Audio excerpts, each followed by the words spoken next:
గడిచిపోతున్నాయి. ఓవైపు ఇరాన్, మరోవైపు Israel, America రెండు వైపులా తీవ్రంగా నష్టపోతున్నాయి. కానీ యుద్ధం మాత్రం కొనసాగుతూనే ఉంది. ఇరాన్పై అమెరికా దాడులను తీవ్రతరం చేసింది. ఇరాన్ నేవీని పూర్తిగా అంతం చేస్తామంటూ అమెరికా ప్రగల్భాలు పలుకుతుంది. చాలా తీవ్రమైనటువంటి దాడులు మనం చూస్తున్నాం. అత్యంత శక్తివంతమైన బాంబర్లతో అమెరికా అటాక్స్ కొనసాగిస్తోంది. ప్రపంచంలోనే అత్యంత పెద్ద యుద్ధ విమానం FA-18S ఇప్పుడు దాడులకు పాల్పడుతున్నట్లుగా తెలుస్తోంది. ఈ 18S యుద్ధ విమానం 24 గంటలు విశ్రాంతి లేకుండా యుద్ధంలో పాల్గొంటుంది అంటూ మనం చూస్తున్నాం. అయితే భారత జలాల్లో ఉన్నటువంటి ఇరాన్కి సంబంధించినటువంటి ఒక యుద్ధ నౌకని ఇప్పుడు అమెరికా సబ్మరైన్ టార్పిడోతో పేల్చివేయడం పెద్ద సంచలనంగా మారింది. ఓవైపు ఇప్పటికే ట్రంప్ ప్రకటించారు చాలా కీలకమైనటువంటి అంశాలు కొన్ని. 24 షిప్స్ మేము ధ్వంసం చేసాం, ఎయిర్ ఫోర్స్ అంతా లేకుండా చేసాం, కమ్యూనికేషన్ వ్యవస్థలు ధ్వంసం చేసాం, 60% ఆఫ్ ది వాళ్ళకి సంబంధించినటువంటి 60% మిజైల్స్ ఇప్పటికే అయిపోయాయి. వాళ్ళు ఇప్పుడు ఒక రకంగా చెప్పాలంటే కాళ్ళు చేతులు లేకుండా ఓన్లీ మొండెం మాత్రమే మిగిలింది అంటూ ట్రంప్ కామెంట్స్ చేశారు. మరోవైపు చూస్తే ఇప్పటికే గల్ఫ్ దేశాల మీద ఇరాన్ విరుచుకు పడుతూనే ఉంది. వరుసగా వాళ్ళ ఆయిల్ స్టోర్స్ అన్నీ డెస్ట్రాయ్ చేస్తుంది, వాళ్ళ ఇన్కమ్ సోర్స్ లేకుండా చేస్తుంది, అమెరికాకి సంబంధించిన స్థావరాలను ఒక్కొక్కటిగా నాశనం చేస్తూ వస్తుంది. ఇజ్రాయెల్ మీద కూడా తీవ్రంగా దాడులు చేస్తూనే ఉంది. మరోవైపు హెజ్బుల్లా కూడా మనం చూస్తూనే ఉన్నాం. ఇలాంటి పరిస్థితుల్లో అసలు ఇంకెన్ని రోజుల పాటు ఈ యుద్ధం కొనసాగుతుంది? రోజుకొక వార్త, ఏదో ఒక దేశం ఇన్వాల్వ్ అవుతుందట ఈ యుద్ధంలో. చైనా సపోర్ట్ ఇస్తుందంటున్నారు, ఉత్తర కొరియా మేము కూడా ఇరాన్కి సపోర్ట్ ఇస్తామని ప్రకటించారని చెప్తున్నారు. మరోవైపు నాటో దేశాలు కూడా యుద్ధంలోకి వచ్చే అవకాశం ఉందని చెప్తున్నారు. ఇలా రకరకాల వార్తలు మనం వింటున్న నేపథ్యంలో అసలు యుద్ధం ఇంకా ఎన్ని రోజుల పాటు? ముఖ్యంగా ఇరాన్లో ఒక ఎర్త్క్వేక్ రావడం, అదే సమయంలో మినిట్ మ్యాన్ని అమెరికా టెస్ట్ చేయడం, ఇవన్నీ చూస్తుంటే ఏంటి న్యూక్లియర్ వెపన్స్ కూడా యూజ్ చేయబోతున్నారు వీళ్ళు, అతి త్వరలో యూజ్ చేస్తారా ఏంటి అనే అనుమానాలు కొంతమంది వ్యక్తం చేయడం. సో నేను ఎందుకు ఇవన్నీ చెప్తున్నానంటే, ఇక్కడ సహజంగా మనం ఒక సేయింగ్ వింటూ ఉంటాం, there is no rules in love and war అని మనం వింటూ ఉంటాం కదా. ఇప్పుడు ఈ వార్లో అదే జరుగుతుంది. No rules, no regulations, no mercy. ఎక్కడ పడితే అక్కడ, ఎలా పడితే అలా దాడులు చేసుకుంటూనే ఉన్నారు. ఈ నేపథ్యంలో ఎంతవరకు దారి తీయబోతోంది ఇది? కొంతమంది ఏమో లేదు ఇది మూడో ప్రపంచ యుద్ధానికి నాంది అని మరికొంతమంది అంటున్నారు. ఇలాగే కొన్ని రోజుల పాటు కొనసాగితే ఆయుధాలు అయిపోయి చివరికి ఇక న్యూక్లియర్ వార్ హెడ్స్ని కూడా ఉపయోగిస్తారేమో అని కొంతమంది భయపడుతున్నారు. Lot of speculations, of course some of them are very fake news. మరికొన్ని నిజాలు అవుతాయేమో అని భయాన్ని కలిగించేటువంటి అంచనాలు. ఇన్నిటి మధ్యలో అసలు ఏం జరుగుతోంది? ముఖ్యంగా ఇండియన్ పరిధిలో ఉన్నటువంటి ఈ వార్షిప్ని అమెరికా ఎలా ధ్వంసం చేయగలిగింది? మనకు తెలియకుండానే జరిగిందా? ఇది ఇండియన్ నేవీకి, ఇండియాకి ఒక మచ్చ అని కొంతమంది మాట్లాడుతున్నారు. సో ఇది నిజంగానే ఇండియా, లేదంటే ఇండియాకి అంత గ్రిప్ లేదు, వాళ్ళ టెరిటరీస్ మీద వాళ్ళకి పూర్తిగా గ్రిప్ లేదు అనడానికి ఇది ఒక ఎగ్జాంపుల్ అని మరికొంతమంది అంటున్నారు. యుఎస్ ఏమో మేము చాలా గొప్పగా నష్టం చేస్తున్నాం ఇరాన్కి అని చెప్తుంటే, ఇరాన్ ఫారెన్ మినిస్టర్ అబ్బాస్ అరాక్చి ఏమో ఖచ్చితంగా ఇది ఒక అట్రాసిటీ అని చెప్తూ యుఎస్ విల్ రిగ్రెట్ దిస్ అని చెప్తున్నారు. సో అసలు ఏం జరుగుతోంది ఈ విషయంలో మనం మాట్లాడదాం. శ్యామ్ ప్రసాద్ గారు మనతో జాయిన్ అవుతున్నారు, మాజీ వింగ్ కమాండర్. శ్యామ్ ప్రసాద్ గారు, thank you so much for joining with us. నమస్తే సార్. నమస్తే అండి. శ్యామ్ ప్రసాద్ గారు, కొంచెం వైడర్ యాంగిల్లో నేను ఇప్పటివరకు ఎక్స్ప్లెయిన్ చేసే ప్రయత్నం చేశాను. కొన్ని స్పెక్యులేషన్స్ ఉండొచ్చు, కొన్ని నిజమవుతాయేమో అని భయం కలిగించేటువంటి అంచనాలు కొన్ని ఉన్నాయి. ఈ వార్ అసలు ఎక్కడి వరకు పోతుందో తెలియదు. ఎందుకంటే సుదీర్ఘకాలం పాటు వార్ కొనసాగితే ఇప్పటికే ఫినాన్షియల్గా అన్ని దేశాలు సోకాల్డ్ స్ట్రాంగెస్ట్ కంట్రీస్ అని చెప్పుకుంటున్నటువంటి యుఎస్ లాంటి దేశాలు కూడా తీవ్రంగా నష్టపోతున్నాయి. ఆల్రెడీ వాళ్ళు అప్పుల్లో ఉన్నారు. మరోవైపు ఇరాన్ ఇక సినిమాల్లో చెప్తుంటారు కదా, నేనంటూ పోయే టైం వస్తే నాతో పాటు 10 మందిని తీసుకెళ్తాను అన్నట్లుగా ఇరాన్ ఫైట్ చేస్తున్నటువంటి పరిస్థితి కనపడుతుంది.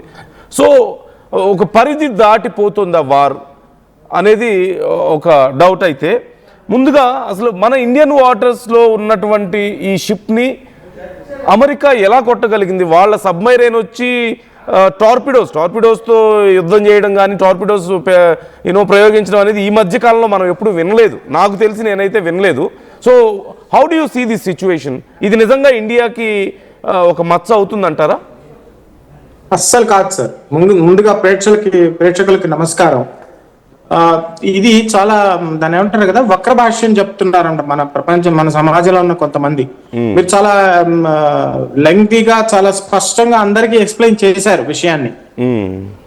ఇక్కడ ఉన్న వాళ్ళు కొంతమంది వక్ర భాష్యం చెప్పడం ఏంటంటే ఇది ఇండియా వల్ల జరిగింది, లేకపోతే ఇండియా దీనికి బాధ్యత వహించాలి, లేదా మనం అతిథి కాపాడుకోవాలి. అంత తప్పు sir. Wrong information, fake news. అసలు జరిగింది వేరే. అక్కడ ఏం జరిగింది? ఎందుకని ఇంత పెద్ద ఫేక్ న్యూస్ మరి వచ్చింది బయటికి? ఎందుకంటే మనల్ని ఎలాగైనా యుద్ధంలోకి లాగాలి, మన తప్పు ఏమీ లేకపోయినా గానీ. మన దౌర్భాగ్యం ఏంటంటే మన సమాజంలో ఉన్న కొంతమంది ప్రపంచంలో అల్లకల్లోలం అయిపోతున్నా గానీ ఇండియాలో, ఆంధ్రప్రదేశ్ లో, నెల్లూరులో, హైదరాబాద్ లో మనం ఇంత ప్రశాంతంగా ఉన్న విషయాన్ని అంటే కన్వీనియంట్ గా మర్చిపోతూ ఇట్లాంటివన్నీ చేస్తుంటారు. వాళ్ళకి డబ్బులు దొరుకుతాయి.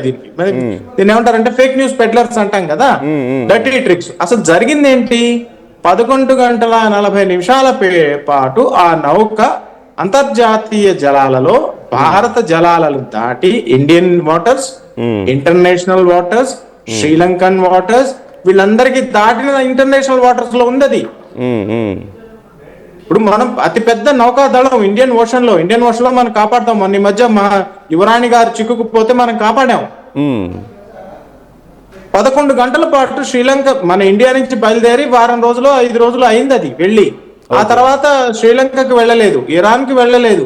11 గంటల పాటు సముద్రంలో ఏం చేస్తుండింది?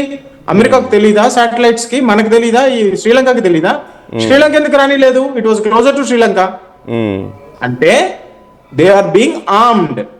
ఆ షిప్ ని ఆర్మ్ చేస్తున్నారు, ఆర్మ్ చేసి యుద్ధంలో పాల్గొనడానికి చేస్తున్నారు. యుద్ధంలో మీరు ఇందాకే అన్నారు కదా, everything is fair in love and war. యుద్ధ నౌకని వాళ్ళు మిసైల్స్ పెట్టుకొని లోడ్ చేసుకుంటుంటే 11 గంటల పాటు లోడింగ్ జరుగుతుంది అక్కడ సముద్ర జలాల్లో. అది అమెరికా తెలిసిపోయింది, పేల్చేసింది. దాంట్లో మనం బాధ్యత వహించడం ఏంటి? అతిథి దేవోభవ ఎక్కడ? మన ఇంట్లో కొట్టారా? మన వాటర్స్ లో కొట్టారా? వచ్చేటప్పుడు కొట్టారా? పోయేటప్పుడు కొట్టారా? అంటే 17న విశాఖలో జరిగినటువంటి ఇంటర్నేషనల్ ఫ్లీట్ రివ్యూకి వచ్చి వెళ్తుంది. సో కాబట్టి ఇండియా బాధ్యత కూడా అంటే ఇండియాకి గెస్ట్గా వచ్చి వెళ్తున్నారు కాబట్టి ఇండియా బాధ్యత కూడా ఉంటుందని కొంతమంది మాట్లాడుతున్నారు. అందుకని నేను ఈ అంశాన్ని డిస్కస్ చేస్తున్నాను మీతో. మీరు కరెక్ట్ గా పాయింట్ అవుట్ చేశారు. ఇది మన ప్రేక్షకులకు తెలియాలి. మీరు మంచి టాపిక్ ఎత్తారు, చాలా మంచి టాపిక్ ఇది. కొంతమంది మన ఆర్టీవీ లాగా కాకుండా నోటికొచ్చినట్టు మాట్లాడుతున్నాం, మనం స్పష్టంగా కూర్చొని చర్చిస్తున్నాం. వాళ్ళు ఒక ట్వీట్ కొట్టేసో ఒక పేపర్ ఆర్టికల్ రాసేసో జరగదు కదా. ఎలాగైనా ఇండియన్ గవర్నమెంట్ ని, ఇండియన్ థింక్ ట్యాంక్ ని, ఇండియన్ ఇంటలెక్చువల్స్ ని ఈ డిస్కషన్ లోకి లాగాలి, ఈ యుద్ధంలోకి లాగాలి. యుద్ధంలో లాగి వాళ్ళకేంది, వాళ్ళ అకౌంట్ లో డబ్బులు పడితే చాలు, దేశం ఎత్తుపోయినా పర్లా. అక్కడ జరిగింది ఏంటి? అతిథి దేవోభవ ఎంతవరకు మా ఇంట్లో జరిగిందా, మా గడపలో జరిగిందా, మా వీధిలో జరిగిందా, మా ఊర్లో జరిగిందా? నిజమే, ఇంటికి పోయేదాకా ఫోన్ చేశాడు, క్షేమంగా చేరారా అని అడుగుతాం, కరెక్టే. ఇది యుద్ధం కదా. అవును. ప్లస్ మీరు ఇందాక అన్నట్టు మన ప్రయోజనాలు ముఖ్యం కదా, ఫస్ట్ ఇండియా ఫస్ట్ కదా. అంతే కదా. యా. సో అండ్ దీని ప్రభావం ఏమి ఉండదా? ఇప్పుడు ఈ ఇంటర్నేషనల్ వాటర్స్లో ఉన్నప్పుడే యుఎస్ వచ్చి మోస్ట్ ఆఫ్ సబ్మెరైన్స్తో, టార్పిడోస్తో అటాక్ చేయడము. సో ఏ లెవెల్కి రీచ్ అవుతుంది ఈ వార్ మీ అండర్స్టాండింగ్ ప్రకారం? మీరు ఒక సైనికుడిగా ఇప్పుడు జరుగుతున్నటువంటి యుద్ధం ఏ స్థాయిలో ఉంది? ఎందుకంటే వారం రోజుల పాటు యుద్ధం కొనసాగడం అనేది ఇప్పుడున్నటువంటి మోడర్న్ సొసైటీలో, మోడర్న్ టైమ్స్లో వారం రోజుల పాటు ఇంత భయంకరమైన యుద్ధం కొనసాగడం అనేది ఖచ్చితంగా ఇప్పుడు అమెరికా చెప్పుకుంటుంది ప్రపంచంలోనే నేను శక్తివంతమైనటువంటి దేశాన్ని, we have a great military అని చెప్పుకుంటోంది కదా. ఐ థింక్ కొన్ని అంచనాల ప్రకారం వాళ్ళకు కూడా చాలా తీవ్రమైనటువంటి నష్టంలో ఉన్నారు అని చెప్తున్నారు. సో చివరికి ఏం మిగలబోతుంది దీనివల్ల? అమెరికాకి ఏదైనా లాభం ఉంటుందని మీకు అనిపిస్తుందా? చాలా మంచి ప్రశ్న వేశారు సార్. చాలా రీసెర్చ్ చేసినట్టున్నారు మీరు. దీన్ని 2 భాగాలుగా చెప్పదలుచుకున్నా. ఒకటి, it is going to be dirty attrition, అంటే దెబ్బలు ఇద్దరికి తగులుతాయి, బాగా తగులుతాయి. ఈ మార్చి నెలంతా జరుగుతుంది. ఏప్రిల్ మధ్యకి కొంచెం తగ్గచ్చు, దెబ్బలకు బాగా ఇద్దరికి బాగా దెబ్బలు జరుగుతాయి. అమెరికా స్థావరాలన్నీ దెబ్బతింటాయి. ఇరాన్ చాలా బాగా దెబ్బతింటుంది, అంటే చాలా ఎక్కువగా దెబ్బలు తింటుంది. Iran will be the loser. Iran ఈ యుద్ధం ఓడిపోవడం ఖాయం. ఎంత త్వరగా అనేది డిపెండ్ అవుతుంది. గల్ఫ్ కంట్రీస్, మిగతా కంట్రీస్, ఇండియా లాంటి మన ఇండియా అన్ని దేశాలకి ఫ్రెండ్స్. అదొక విషయం మన ప్రేక్షకులు చాలా బలంగా చెప్పదలుచుకున్నా. We're friends with everybody. Fight చేసే వాళ్ళతో, ఫైట్ కాబోతున్న వాళ్ళతో, ఫైట్ అలయన్స్ ఉన్న వాళ్ళతో, ఇజ్రాయెల్ తో, ఇరాన్ తో, అమెరికాతో, అందరితో మనకి మంచి సంబంధాలు ఉన్నాయి. ఎందుకంటే మనల్ని అందరిని నమ్ముతారు మనం బ్యాక్ స్టాబింగ్ చెయ్యము అని. సో ఇరాన్ లో యుద్ధం ఇంకా జరుగుతుంది. ఇరాన్ చాలా బాగా నష్టపోతుంది. ఇరాన్ గల్ఫ్ దేశాల్లో అన్ని దేశాలకైనా ఎంత శక్తిమైన, సైనిక పరంగా చాలా శక్తిమైన దేశం అనేది ఎంత నిజమో, అమెరికా చేతిలో గెలవలేను అనేది కూడా అంతే నిజం. సో అంటే ఇక్కడ మొన్న ఇజ్రాయెల్ పర్యటన తర్వాత మోదీ ఇజ్రాయెల్ వెళ్ళడం, అక్కడ చాలా గొప్ప సత్కారాన్ని ఆయన అందుకోవడం, నెతన్యాహు కూడా చాలా గొప్పగా పొగడ్డం, ఇది జరిగిన ఒక 2-3 డేస్ తర్వాతే ఈ వార్ మొదలవడంతో ఇండియాకు తెలిసే జరిగిందని, లేదంటే ఈ మొత్తం స్ట్రాటజీలో ఏదో మన భాగం కూడా ఉందని, ఇలా రకరకాలుగా కొన్ని స్పెక్యులేషన్స్, చర్చలు జరుగుతున్నాయి. So how do you see this situation? అంటే అప్పటికే ప్లాన్ ప్రిపేర్ అయి ఉంది, బట్ ఆ తర్వాత ఈ జరిగింది కొంచెం డిలే చేశారు, ఈ మధ్యలో మీటింగ్ కోసమే డిలే చేశారు అంటున్నారు. Are you comfortable to talk all this కొంచెం పొలిటికల్ యాంగిల్లో కూడా? అరే డెఫినెట్ గా సార్, భలే మంచి వాళ్ళు. మన ప్రజలకు తెలియాలి సార్, మన యూత్ కి తెలియాలి. Please please. ఇండియాకి డెఫినెట్ గా తెలుసు ఏం జరుగుతుందో, ఎందుకంటే మనం విశ్వగురం. అంటే డూ యూ బిలీవ్ ఇండియాని అడ్డు పెట్టుకో, అంటే ఇండియాని ఆ రోజు అప్పుడు ఆ చర్చల ద్వారా రష్యాని కొంచెం సైలెంట్ చేశారు ఈ విషయంలో. ఇప్పుడు అమెరికా రష్యా డైరెక్ట్గా మాట్లాడుకోలేవు ఇలాంటి విషయాల్లో, వాళ్ళకి ఆల్రెడీ గొడవలు ఉన్నాయి కాబట్టి అమెరికా ఇజ్రాయెల్ని వాడుకొని ఆ వేదికగా ఇండియాని అక్కడ పిలిపించి ఇండియా ద్వారా రష్యాని కొంత సైలెంట్ చేసింది. ఇటు ఇరాన్కి ఎప్పటి నుంచో రష్యా కొంత సపోర్ట్ ఇస్తూ వస్తుంది కాబట్టి చాలా విషయాల్లో. Do you see this equation? అదే జరిగిందా? అంటే అంత ఆ విధంగా కాదు కానీ సమ్వేర్ యు ఆర్ దేర్ అన్నమాట. అంటే మనల్ని అందరూ నమ్ముతారు, మనం విశ్వ గురువే కాకుండా విశ్వ మిత్రులం కూడా. మనం అందరికి యుక్రెయిన్ వార్ లో కూడా చెప్పాం, this is not the time for war అని. తర్వాత ఈ యుద్ధంలో కూడా చెప్పాం, యుద్ధంతో సమస్యలు తొలగిపోవు అని. కాబట్టి అన్ని పక్షాలు మనతో మాట్లాడదు. మనకేం చెప్పాం, స్పష్టంగా కూర్చొని SIT across the table and talk అని. అది ప్రతి దేశంగా మన స్ట్రాంగ్ గా ఈ మధ్య కాలంలో ప్రస్తుత ప్రధానమంత్రి గారు వచ్చినప్పటి నుంచి, ఈ ప్రభుత్వం వచ్చినప్పటి నుంచి గత 12 సంవత్సరాలుగా బలంగా మన వాయిస్ ని బయట వినిపించగలుగుతున్నాం. ఎలా బలంగా వినిపించగలుగుతున్నాం అంటే ఇంటర్నల్ గా మనం స్ట్రాంగ్ అయ్యాం కాబట్టి, ఇంటర్నల్ గా ఎకానమీ స్ట్రాంగ్ గా ఉంది, ఇన్ఫ్లేషన్ కంట్రోల్లో ఉంది కాబట్టి, ఆయిల్ సఫిషియెంట్ గా అవైలబుల్ గా ఉంది, అందరూ సుభిక్షంగా ఉంటున్నారు కాబట్టి మన బలం వల్ల వాళ్ళు మన మాట వినగలుగుతున్నారు. మన బలం ఏంటి? 140 కోట్ల ప్రజలు, శాంతి ప్రజలు. మనం ఎవరి మీద పోయి దాడి చేయము, ఎవరి ఇల్లు పోయి లాక్కోం. వీళ్ళ సమస్య ఏంటంటే అమెరికా కూడా విస్తరణవాదమే, రష్యా కూడా విస్తరణవాదమే, ఇజ్రాయెల్ ఏంది అస్తిత్వ పోరాటం. Because they want to live. Israel is a very small country. అవును. సో ఇక్కడ నేను అంటే చివరిగా కొంచెం ఈ జియో పాలిటిక్స్ యాంగిల్లో ఒక ప్రశ్న అడిగిన తర్వాత నేను వార్ గురించి మనం మరింత డీప్గా డిస్కస్ చేద్దాం ఖచ్చితంగా. అంటే ఇప్పటికే భారతదేశానికి ఇప్పుడు ఈ ఆయిల్ ఇవన్నీ ఆగిపోతే, హర్ముజ్ జలసంధి మూసివేశారు, ఆయిల్ అక్కడి నుంచి ట్రాన్స్పోర్ట్ అవ్వదు కాబట్టి మనకు నష్టం జరుగుతుందని చెప్పేసి కొంత ప్యానిక్ అయినప్పటికీ as per the recent reviews ప్రకారం చూస్తే మనకేమి ఇబ్బంది లేదంటూ తెలిసింది. గ్యాస్కి కానీ ఆయిల్కి కానీ సమస్య లేదంట, అండ్ మనం సేఫ్గానే ఉన్నాం. ఈవెన్ దో మనకి స్టాక్స్ ఆల్రెడీ 74 days రన్ అవ్వడానికి, ఇబ్బంది లేకుండా రన్ అవ్వడానికి మనకి ప్రాపర్ స్టాక్స్ కూడా ఉన్నాయి కాబట్టి, సో అండ్ దాంతో పని లేకుండానే మనకి ఇప్పుడు సప్లై పరంగా కానీ ఈ రన్నింగ్కి కానీ ఏ సమస్య లేదు, మన మీద ఏ ఇంపాక్ట్ లేదంటూ కొన్ని సర్వేలు బయటకు వచ్చాయి. సో అది ఇట్స్ వెరీ క్లియర్. అంటే how do you see this? మనం ఎలా దీన్ని ఇంపాక్ట్ పడకుండా తప్పించుకోగలిగి ఉండొచ్చు అంటారు? చాలా మంచి ప్రశ్న వేశారు. ఇంతవరకు చబహార్ పోర్ట్ మీద అటాక్ ఎందుకు జరగలేదు? మీకు న్యూస్ లో రాలేదు, నాకు తెలీదు, లేటెస్ట్ మీకే తెలియాలి, నాకైతే తెలియలేదు. ఎందుకు చబహార్ పోర్ట్ ని ఇరాన్ ధ్వంసం చేయలేదు, ఇజ్రాయెల్ బాంబులు వేయలేదు, అమెరికా బాంబులు వేయలేదు? ఎందుకంటే చబహార్ పోర్ట్ లో ఇండియా డబ్బులు ఉన్నాయి కాబట్టి. ఓకే, ఇండియా డబ్బులు పెట్టింది కాబట్టి, డెవలప్ చేసింది కాబట్టి. ఎందుకు డెవలప్ చేసింది? ఇండియా కోసం డెవలప్ చేయాల, మొత్తం ఏషియా కోసం డెవలప్ చేసింది, మంచి కోసం డెవలప్ చేసింది. మన ఖర్చులు పెట్టుకుంటున్నాం, మన దగ్గర డబ్బులు లేకపోయినా కానీ. ఆఫ్ఘనిస్తాన్ లో కూడా మనం అదే చేసాం. ఆ విషయం అమెరికాకి తెలుసు, ఇరాన్ కి తెలుసు, ఇజ్రాయెల్ కి తెలుసు. దాని మీద బాంబులు పడలా. ఈ రోజు లేటెస్ట్ న్యూస్ ఏంటి? అమెరికా ఎగ్జంప్షన్ ఇచ్చింది మనకు, మీరు రష్యా ఆయిల్ తీసుకోండి ఇంకో 30 రోజుల పాటు అని. అమెరికా మనకి ఆయిల్ డోర్ డెలివరీ చేస్తోంది. ఇజ్రాయెల్ 2 రోజుల ముందు మన ప్రధానమంత్రిని పిలిచి, సార్ ఇది సార్ నా వార్ ప్లాన్, దీంట్లో ఏమైనా మార్పులు చేర్పులు చేయాలా చెప్పండి సార్, మీ ప్రజలు ఏమైనా ఇరుక్కో ఉన్నారా, మీ స్టూడెంట్స్ ఏమైనా ఇరుక్కో ఉన్నారా, మీ నేవల్ అసెట్స్ ఏమైనా ఉన్నాయా, మీ అది సార్ దేశం అంటే. దేశం అంటే మట్టి కాదు, దేశం అంటే మనుషులు. ఖచ్చితంగా రైట్. ఒక్కసారి ఇరాన్లో ఉన్నటువంటి కండిషన్ గురించి మాట్లాడతా. అంటే నేను ఇంతకుముందు ఒక పదాన్ని ఉపయోగించాను, నేనంటూ పోయే టైం వస్తే నాతో పాటు 10 మందిని తీసుకెళ్తానన్న పంథాలో ఇప్పుడు ఇరాన్ ఉంది అనే మాట నేను ఉపయోగించాను. Do you think it's fair? నేను ఆ మాట సిచ్యువేషన్ అలాగే ఉందంటారా? Absolutely bang on. అండ్ ఇప్పుడు ఇరాన్ ఖచ్చితంగా ఇజ్రాయెల్ అండ్ అమెరికాతో పోల్చుకుంటే అంత బలమైన దేశం కాదు, కానీ they are able to continue this war. Even Trump కూడా చెప్పారు ఆయన మాటల్లో, ఈరోజు నేను విన్నాను, నేను నైట్ మాట్లాడారు అనుకుంటా వైట్ హౌస్లో, ఆయన మాట్లాడుతూ ఆయన కూడా చెప్పారు they are very strong, they are able to continue the fight అని చెప్పారు. దే ఆర్ టఫ్ పీపుల్ అని మాట్లాడారు, టఫ్ కంట్రీ అని మాట్లాడారు. సో ఇరాన్ ప్రజెంట్ ఇప్పుడు మేము ఆల్రెడీ 60% ఇరాన్ని దెబ్బ కొట్టేసాం, చేతులు కాళ్ళు లేకుండా పోయాయి, మొండెం మాత్రమే మిగిలిందని చెప్పేసి ట్రంప్ అంటున్నారు. But still they are able to fight.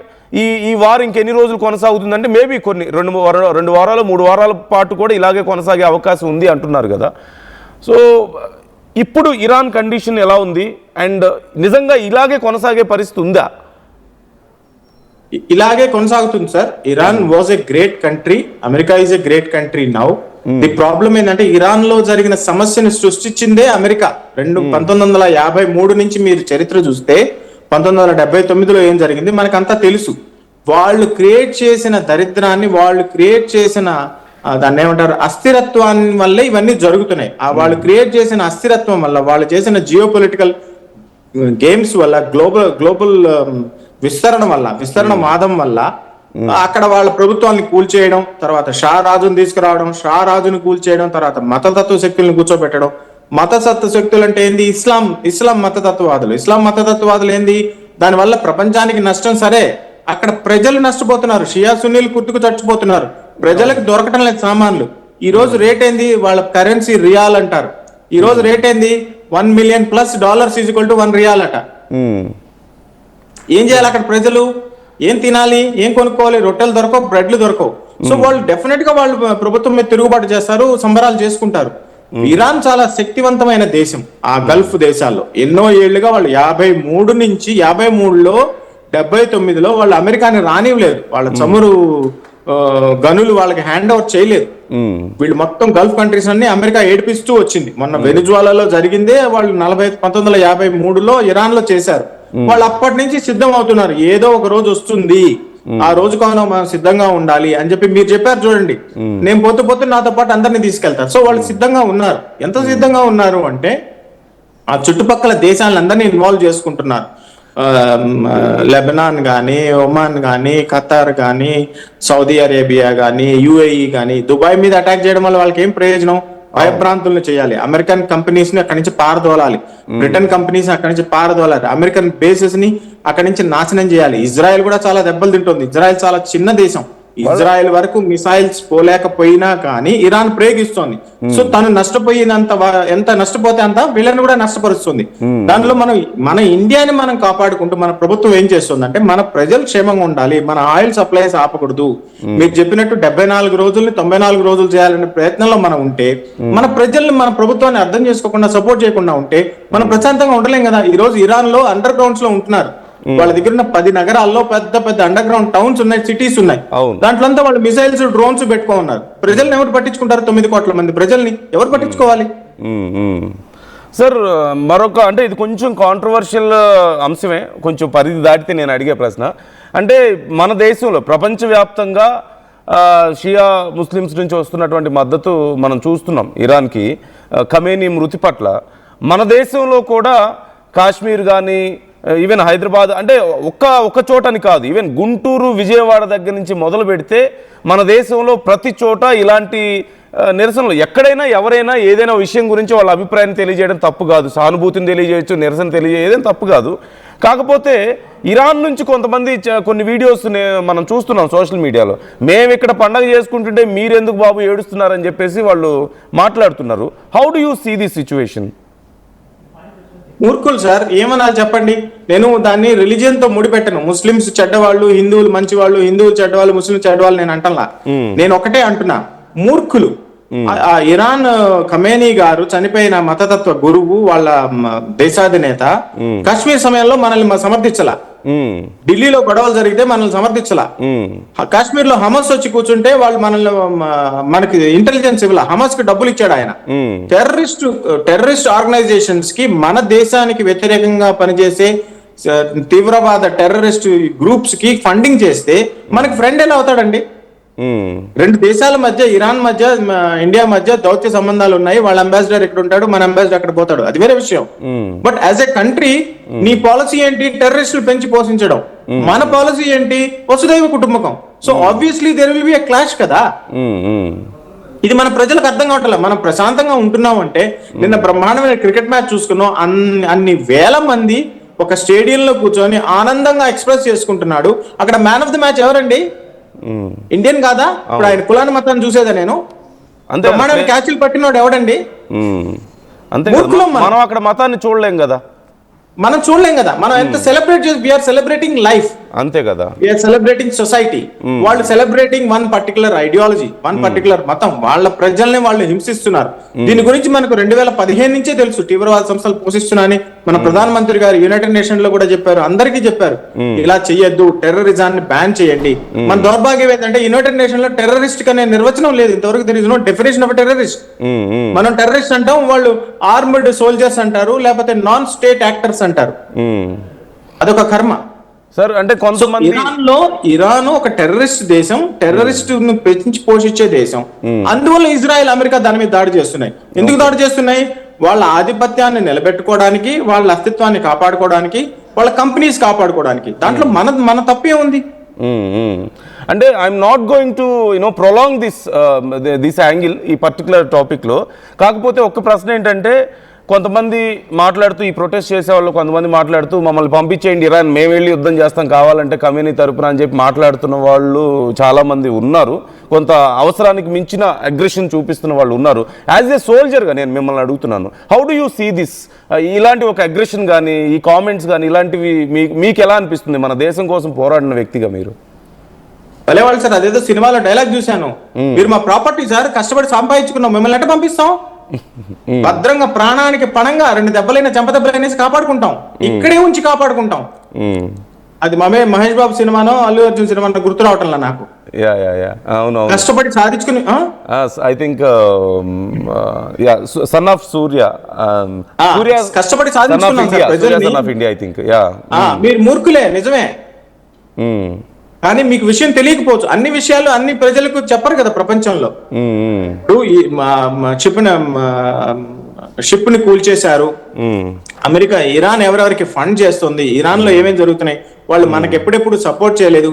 మనం ప్రపంచాన్ని ఎలా కాపాడుకుంటున్నాం, మన ఆయిల్ సప్లైస్ మనం ఎలా నిలబెట్టుకుంటున్నాం, మన ఇన్ఫ్లేషన్ మనం ఎలా కాపాడుకున్నాం, మన ప్రజలు ప్రశాంతంగా మన దైనందిక జీవనాన్ని, డే టు డే లైఫ్ ని ఎలా గడుపుతున్నాడు. మనం ఇప్పుడు పరీక్షలు జరుగుతున్నాయి, మంచి పరీక్షల సీజన్. ఇలా ఎలా మెయింటైన్ అవుతుంది మీరు ఊహించండి సార్. ఒక దేశ ప్రధాని 75 ఏళ్ళు ప్లస్, ఇంట్లో కూర్చుంటేనే బీపీ షుగర్ లో ఆయాసం వస్తుంది సార్. ఆయన ఎంత మంది కోసం, వాట్ ఈస్ హిజ్ మోటివేషన్? వెనక ముందు ఎవరు లేరు, డబ్బులు సంపాదించుకోలేడు, కరప్షన్ తెలీదు. 12 ఏళ్ళుగా ఇట్స్ అ ఫ్యాక్ట్ కదా. ఫ్యాక్ట్స్ మనం మాట్లాడకపోతే ఎలాగా? అవును అవును. అమెరికాకి ఏముంది, ట్రంప్ గారి సంగతి అందరికీ తెలుసు. ఎవరు విమానం గిఫ్ట్ ఇచ్చారు, ఆయన అకౌంట్లు ఎక్కడున్నాయి. ఇజ్రాయెల్ మీద కేసు జరుగుతున్నాయి, ఆయన ప్రధానమంత్రి మీద 15 కేసులు ఉన్నాయి, అభిశంసన కేసులు, నెతన్యాహు గారి మీద. మన మీద లేవే. మన దేశం సుభిక్షంగా ఎలా ఉంటుంది? ఇంత పెద్ద దేశం, 140 కోట్ల ప్రజలు. సో మనం మంచిగా ఉండాలి, శాంతి కాముకంగా ఉండాలి, మనం న్యూక్లియర్ వెపన్ గా ఉండాలి. మీరు ఒక చిన్న విషయం ఇందాక హైలైట్స్ లో చూస్తున్నాను, నార్త్ కొరియా చర్చలోకి రావటం లేదు, రష్యా చర్చలోకి రావటం లేదు. ఎందుకు వాళ్ళ మీద ఎవరు చర్యలు తీసుకోవటం లేదు? అడగండి మన ఫ్రెండ్స్ ని, ఇలా కామెంట్స్ చేసే వాళ్ళని. ఇరాన్ వద్దు బాబు, నార్త్ కొరియా వెళ్తావా, రష్యాకి వెళ్తావా అని అడగండి చూద్దాం. అదే కదా. అండ్ మోర్ ఆఫ్ మన డిప్లొమసీ ఈ మధ్య చాలా స్ట్రెంగ్త్ అయింది ఖచ్చితంగా. మన విదేశాంగ శాఖ కూడా చాలా గొప్పగా పనిచేస్తుంది అనేది మనం వింటున్నాం. అంటే ఓవరాల్గా వరల్డ్ వైడ్గా మనకు వస్తున్నటువంటి రెస్పాన్స్, మీరు అన్నట్లుగా విశ్వగురువు అనే పదం బాగా వినపడుతుంది. అంటే ఇలాంటి వార్ వచ్చినప్పుడు చాలామంది ఏదో ఒక స్టాండ్ తీసుకోవాలి అనే ఒపీనియన్లో ఉన్నారు. మనమేమో కొంత మధ్యలో ఉంటాం. అంటే ఎటు ఎవరికి బలంగా సపోర్ట్ ఇవ్వకుండా, ఎవరిని మనం అంటే నొప్పించక తానొవ్వక అన్నట్లుగా మనం కొంచెం మధ్యలో ఉంటాం కదా. మన స్ట్రాటజీ కరెక్ట్ కాదని చాలామంది మన దేశంలో ఉన్న వాళ్ళే చెప్తూ ఉన్నారు. అంటే మీరు ఎందుకు స్టాండ్ తీసుకోవడం లేదని, లేదంటే ఎవరో ఒకరి వైపు మీరు పోరాడాలని, లేదంటే అమెరికాకి మనం ఏదో ఫేవర్ అని చెప్పేసి ఇలా రకరకాలుగా ఎవరో ఒపీనియన్స్ వాళ్ళు చెప్తున్నారు. So how do you see our diplomacy? మన కంట్రీ స్ట్రాటజీ ఎలా ఉంది? ఒక సైనికుడిగా I'm fully with the government sir, I'm fully with the స్ట్రాటజీలో కొంచెం తేడా వచ్చినా మీకు స్పష్టంగా చెప్తాను. ఫస్ట్ నేనే చెప్తాను. ఎందుకంటే ఎలా అంటే ఇప్పుడు మనం ప్రజల పక్షాన ఉన్నాం, ప్రపంచ ప్రజల పక్షాన ఉన్నాం. మనం అమెరికా పక్షాన లేవు, ఇరాన్ పక్షాన లేవు, ఇజ్రాయెల్ పక్షాన లేవు. ఇజ్రాయెల్ పాలస్తీనాకి ఒకే విమానంలో 2 చోట్ల వెళ్ళిన ఒకే ఒక్క మన ప్రధానమంత్రి సార్. పాలస్తీన్ వెళ్తే ఇజ్రాయెల్ విమానాలు, యుద్ధ విమానాలు ఎస్కాట్ ఇచ్చాయి. ఇజ్రాయెల్ కి వెళ్తుంటే అన్ని గల్ఫ్ దేశాలు కలిసి ఎస్కాట్ చేసాయని. ఈయనకేమన్నా అయితే ప్రపంచం కూలిపోతుంది అని చెప్పి మన మీద ఏదన్నా అటాక్ జరగాలని ఇన్ఫర్మేషన్ వచ్చినా గానీ రష్యన్ ప్రెసిడెంట్ స్వయంగా కలగజేసుకుంటాడు. పాకిస్తాన్ కి చెప్పా పెట్టకుండా వెళ్ళిపోతే పైనుంచి శాటిలైట్ కవర్ ఇస్తారు. ఎందుకని? Is a fair man. India is a fair country. మన రికార్డ్ మన కోసం, ఈ record speaks for our self కదా. మనం ఎవరి మీద దండెత్తలేదు. సరే 5,000 సంవత్సరాల క్రితం మేము లేవు సార్, మాకు తెలియదు కదా, లేటెస్ట్ గా చెప్పండి. లేటెస్ట్ గా చెప్తాం. 10 ఏళ్ళు, 20 ఏళ్ళు, 30 ఏళ్ళు, 40 ఏళ్ళు ఎవరి మీద దండెట్టలేదు. మన న్యూక్లియర్ ఏంది? It's piece based. 74 లో ఎక్స్ప్లోజ్ చేసాం. ప్రపంచంలో ఏ దేశం మీద ఎప్పుడు ఒక్కసారి కూడా దండెత్తని దేశం మనదే కదా. అసలు we have that great record. ఏనాడు ఎవరి మీద ముందస్తుగా మనం వెళ్ళి యుద్ధాలు చేయడం కానీ, ముందస్తుగా వెళ్ళి ఆక్రమించుకోవాలని చూడని దేశం కదా మనది. అవును. అమెరికాలో మనం 74లో న్యూక్లియర్ పవర్ అయ్యాం. అమెరికా ఎప్పటి నుంచో అయింది, కానీ ప్రతి దేశం మీద దండెత్తుతోంది కదా తన హెజిమనీ నిలబెట్టుకోవడానికి, తన ఆధిపత్యం నిలబెట్టుకోవడానికి. మనం ఏం చేస్తున్నాం? 11వ స్థానం నుంచి 12వ స్థానం నుంచి ఈ రోజు 3వ స్థానానికి వచ్చాం. ఎవరిని నొప్పించక తాను ఒక తప్పించుకు తిరుగువాడు ధన్యుడు సుమతి అన్నారు మీరు. ఎలా అయ్యాం మనం? అందరి హెల్ప్ చూస్తాం, అందరికీ సహాయం చేస్తాం. ఇరాన్ ప్రజలకి మనం చబహార్ పోర్ట్ కట్టించాం, ఆఫ్ఘన్ ప్రజలకి మనం స్కూళ్లు కట్టిస్తున్నాం.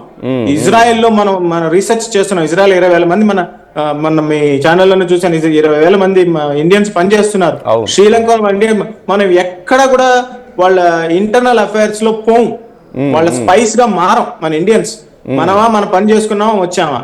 ఇండియాలోనే ఎక్కువగా మాట్లాడతాం, వాళ్ళ కంట్రీస్ పోతే మూసుకొని ఉంటాం మనం.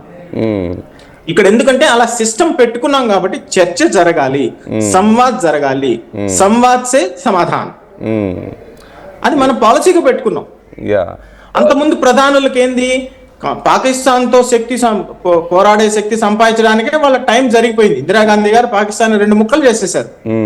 మొన్న 2014 వరకు కూడా మనం పాకిస్తాన్ తో పోటీ పడేవాళ్ళు. ఈ రోజు పాకిస్తాన్ గురించి ఎవ్వరు మాట్లాడటం లేదు. ఎందుకంటే మనం ఎవ్వరికి తెలియకుండా అందరి సహాయ సహకారాలతో పాకిస్తాన్ రేంజ్ నుంచి పైకి లేచి బ్రిటన్ ని దాటేసి జర్మనీ పక్కకు చేరుకొని చైనా అమెరికా పక్కలో ఉన్నాం ఇప్పుడు మనం.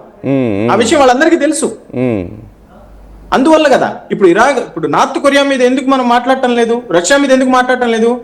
నార్త్ కొరియా, రష్యా చాలా డేంజరస్ కంట్రీస్. వాళ్ళ మీద అటాక్ చేయలేదు అమెరికా. ఎందుకంటే వాళ్ళ మీద చేస్తే ఇరాన్ కన్నా ఎక్కువ నష్టం జరుగుతుంది ప్రపంచానికి. అందుకని అమెరికా డేర్ చేయటం లేదు. చాలా ఇంట్రెస్టింగ్ గా అనిపిస్తున్న ఒక విషయం, ఈ మధ్య ఉత్తర కొరియా అధ్యక్షుడు కిమ్ జోంగ్ ఉన్ గురించి చాలా మీమ్స్, మేబీ మీరు కూడా చూసి ఉండొచ్చేమో, చాలా మీమ్స్.